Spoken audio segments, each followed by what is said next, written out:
Welcome back to Simply Fujica, a place for budding and aspiring entrepreneurs. My name is Fujica, and if you are new to this channel, I definitely want to welcome you and thank you for stopping by. My objective here is to help people to achieve receiving their non-medical home care agency licenses.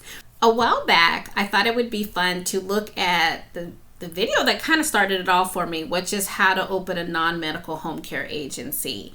And so what I did at that time is I compared my video in 2020 to 2 years later. So it was kind of like a look back, and I did a comparison. And so I thought I would do something similar with the checklist. So I am going to play back my how to start a home care agency, how to develop a home care checklist video. So if you're interested in that, then stay tuned. Okay, so we're gonna go ahead and get started with the playback. I'm already laughing a little bit about my background at that time, but anyways, that has nothing to do with the video. Let's get started. Continuing in our home care series, and I have a good one for you today. Today we're talking about me providing you with a home care checklist sample. Now I know I've talked to you guys a lot about developing that checklist. And if you remember, when I refer you back to the California Department of Social Services website, there actually is a checklist there. However, it is only a checklist for the forms that are needed in order for you to satisfy your licensing requirements. So when I go to upload this video, I'll make sure to link the California Department of Social Services and that checklist that I'm referencing in this video. Also, you know that you can always go to my website, simplyfujica.com, and the checklist that I created for myself as I go through licensing, I have that on my website. You can pull that down anytime. It is free of charge. I'm suggesting a checklist that will keep you organized in terms of what it needs to not only get licensed, but run a home care agency. So if that's something that interests you, make sure you stay tuned. Guys, before we go any further, make sure you like the video and do not forget to subscribe. If you are new to my channel, welcome. I upload new videos every Wednesday and Sunday. With that, guys, let's get started. The first item that I have on your checklist is your business name. You want to conduct a business name search to ensure that your name is not already chosen or someone else is not already using it. Typically, you could do these searches under your Secretary of State. Also, if you register your business with a LegalZoom, that is part of their package that your name is free for you to use. So remember, it's very important to ensure that you do a business name search to ensure that there is no conflict with your business name.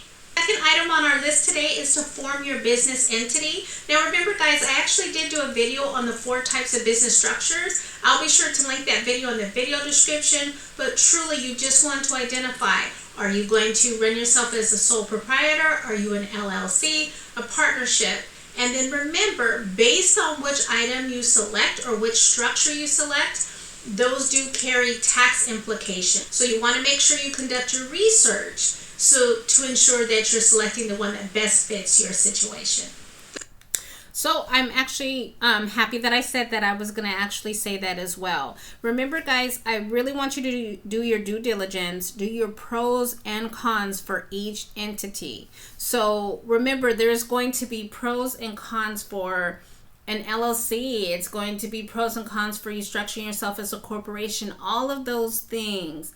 Make sure that you do your own research and make sure you understand the tax implications of each organization for each structure.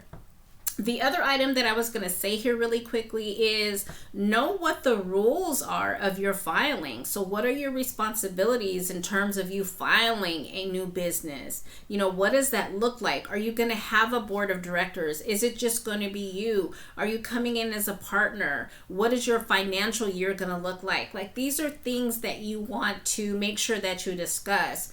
In terms of ownership, if it's you, that's easy. It's just 100%. But if you bring somebody on, if there's 2 or 3 of you, what does that ownership look like? So you just want to make sure that you understand, as you're standing yourself up, what does your business look like? And more importantly, how are you going to operate? The third item on our checklist is to register your business with the state. So again, I use LegalZoom. This is actually an item that you can take care of yourself if you don't want to pay LegalZoom. There's another company that I can't think of the name right now, so I'll be sure to put it in the video description, but there are other companies like LegalZoom. They are not the only ones out there, so I'll make sure to provide a couple of examples for you. The fourth item on our checklist is to start your application packets. I do want to take it back with register your business with the state, just because now that I have a couple of years of experience of this, it is true. I do feel like LegalZoom is there to, help you through this process in terms of standing up or creating your LLC or whatever your business structure is. There's something I want to pull up here and just kind of call attention to really quickly. When you go to the application for instructions for a home care organization license, you'll see that one of those documents here is your partnership, corporation, limited liability company, organization structure.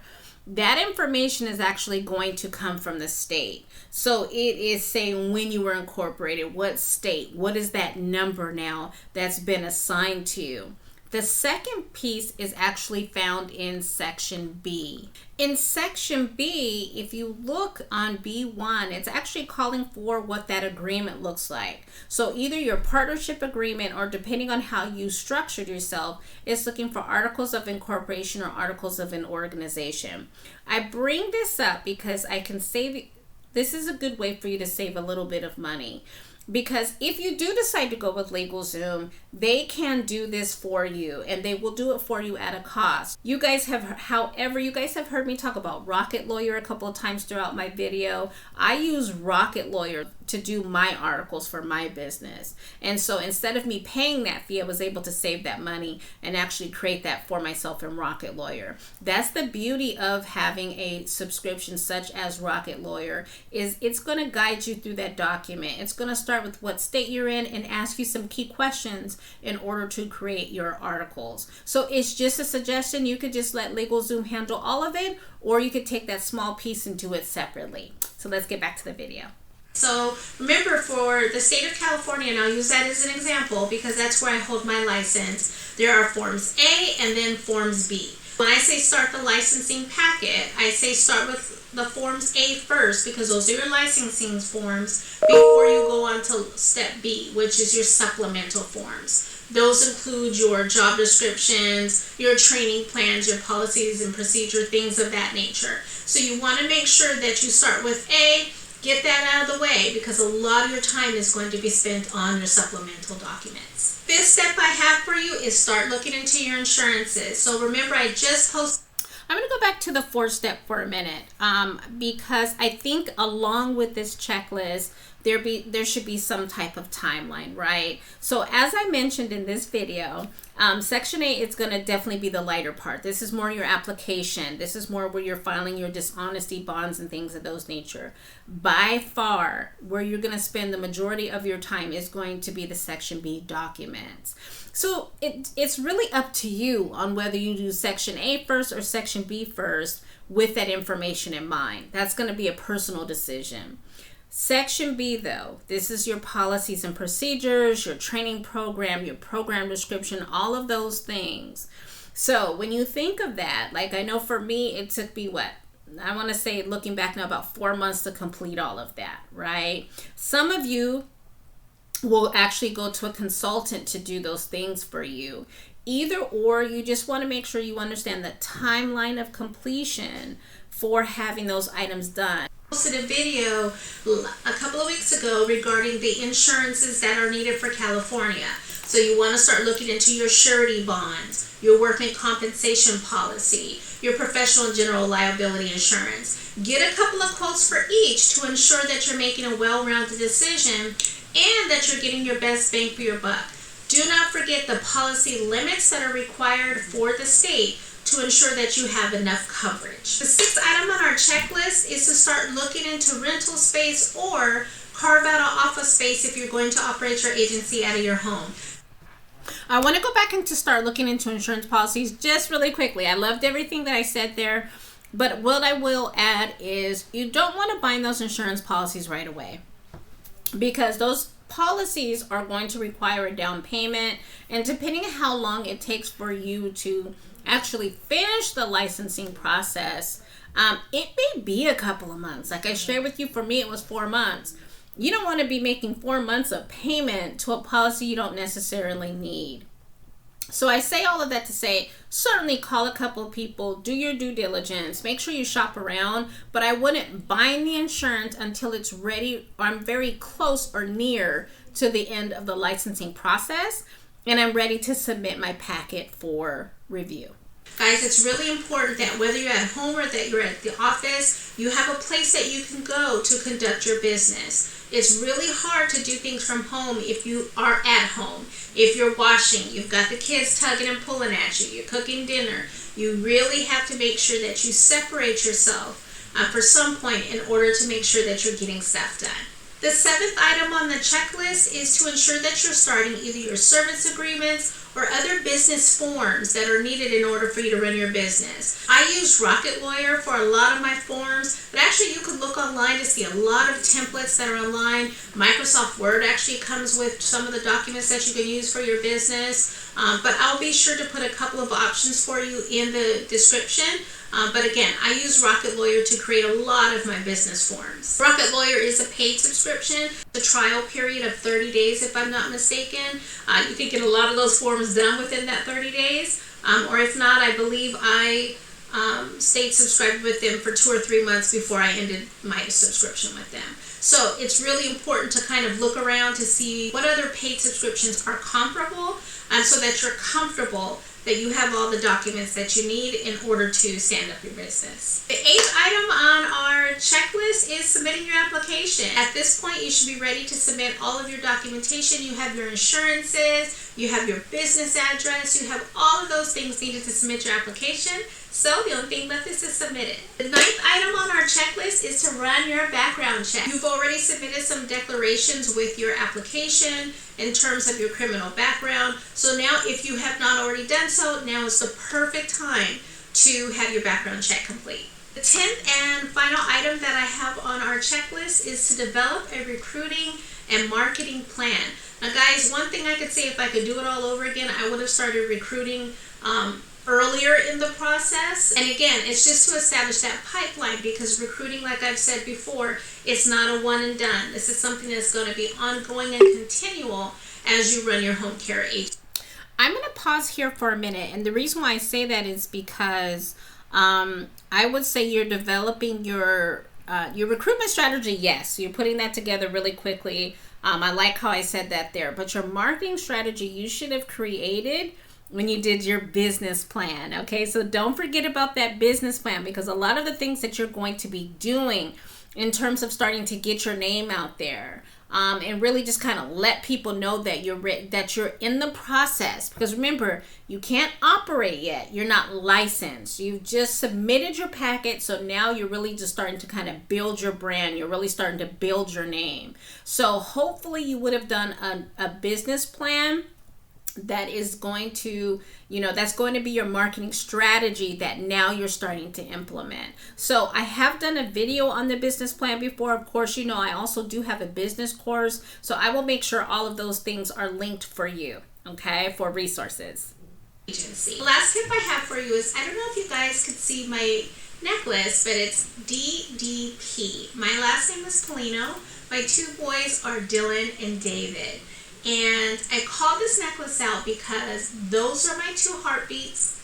Whenever times get rough or I feel like throwing in the towel, I think of them. And I'm reminded that me succeeding is not only impacting me, but it's also impacting them. So I say that to you to say, find something to hang on to so that when those rough times come, because they will come, you are reminded of why you started, of why you wanted to do this to begin with, and that will carry you through. Guys, I shared what mine are. Share with me. I would love to hear, what are some things that you do, or what is your reason? What is your reason for doing? What is your reason for... I forgot about this part of the video. So yeah, those 2 are still my heartbeats. And they're still the reason that I do what I do. So I love what I said there. I also just want to throw in something a little motivational here. I just finished a consultation with someone before I started this video, and we talked about there's really no difference between me, you, or the next person. It's really, what is your drive to get it done? Your drive to be that difference, right?